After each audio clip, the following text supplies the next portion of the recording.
She texted after death. The message arrived at 2:13 a.m. Daniel Carter's phone buzzed on the nightstand, slicing through the silence of his small apartment in Manchester, England. He groaned, half asleep, and reached for it without opening his eyes. Unknown number. Why didn't you save me? Daniel froze. His heart began to pound, slow and heavy, like footsteps echoing down a hallway.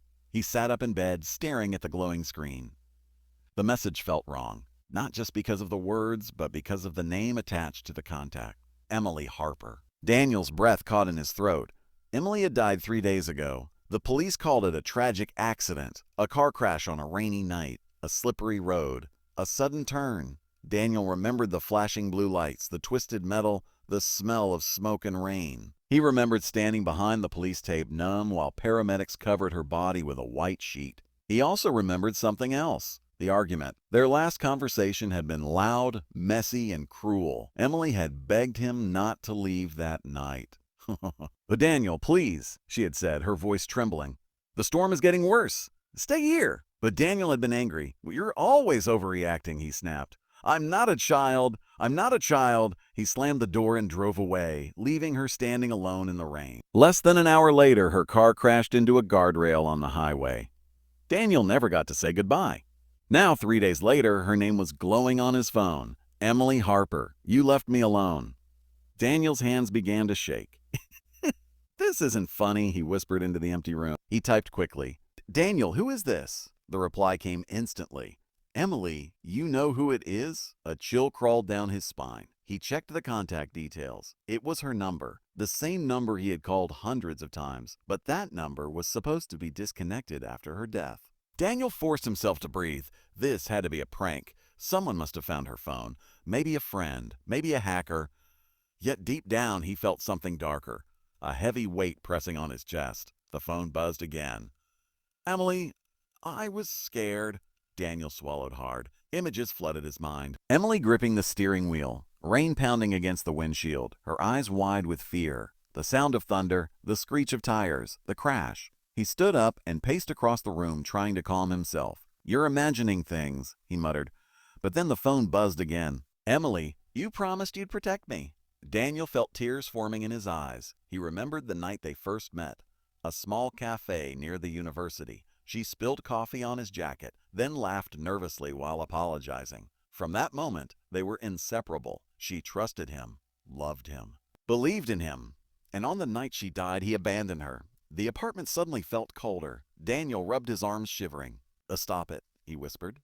"This isn't real." But the messages kept coming. "Emily, it was dark. Buzz, the road was empty. Buzz, I called your name." Daniel covered his ears as if that could silence the phone. His chest tightened. Guilt began to claw its way to the surface. He hadn't answered her last call. He saw it on his phone earlier that night, her name flashing on the screen while he drove away.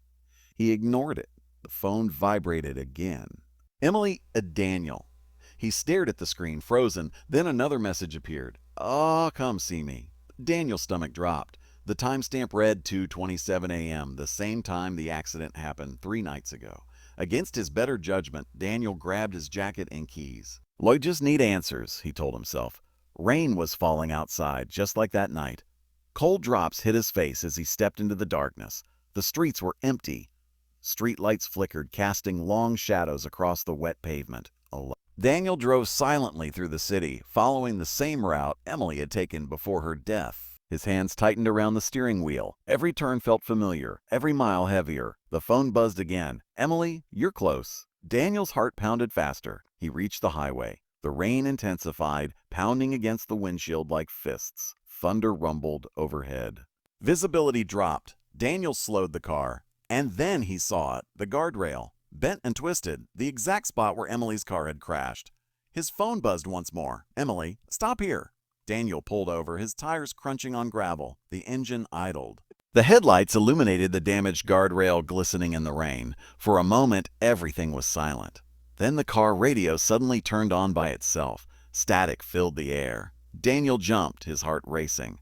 He reached to turn it off, but the static changed. It became a voice, soft, familiar, broken. Daniel, his blood ran cold. That was Emily's voice. "Emily?" he whispered. Static crackled. Then the voice returned. "You left me." Tears streamed down Daniel's face. "I'm sorry," he said, his voice shaking. "I didn't know it would happen. I didn't mean to hurt you." Hey. The rain grew heavier, drumming against the roof. Lightning flashed across the sky, briefly illuminating the road. And in that flash, Daniel saw something that made his breath stop. A figure standing near the guardrail, a woman, her long hair soaked with rain, her dress torn, her face pale. "Emily!" Daniel's hands trembled as he stepped out of the car. The rain soaked through his clothes instantly.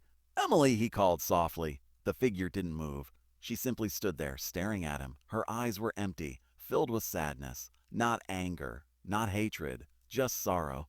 "I'm sorry," Daniel said again, his voice breaking. "I should have stayed. I should have protected you." Thunder roared overhead. Emily slowly raised her hand, and it was her phone. The screen glowed faintly. A new message appeared on Daniel's phone at the same moment. "Emily, you didn't listen." Daniel fell to his knees in the mud. Guilt crushed him. He realized the truth. This wasn't revenge. This wasn't a haunting. This was a reminder, a chance to face what he had done. Emily took one slow step forward. Her voice echoed through the rain. "I was scared, Daniel." Her words pierced his heart. "I know," he whispered. "I know." She looked at him for a long moment. Then something changed. The sadness in her eyes softened. Her expression became calm, peaceful. Another message appeared on his phone. "Emily, let go." Daniel stared at the screen, confused. The wind howled around them. Rain blurred his vision. "What do you mean?" he asked. Emily smiled gently. Not the smile of a ghost seeking revenge, but the smile of someone offering forgiveness. Her voice came one last time. "This wasn't your fault." Daniel's breath caught. What? Tears streamed down his face. "But I left you," he said. Emily shook her head slowly. "Accidents happen," she whispered. "A love doesn't end with mistakes." Lightning flashed again, and in that instant her figure began to fade. Daniel reached out desperately. "Oh, wait!" But she was already disappearing. Her body dissolved into the rain and darkness. The road became empty once more, silent, still, gone. Daniel stood alone in the storm, trembling. His phone buzzed one final time. He looked down at the screen.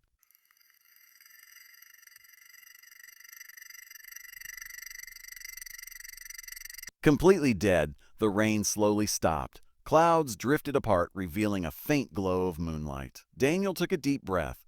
For the first time since her death, the crushing weight in his chest began to lift. He realized something important.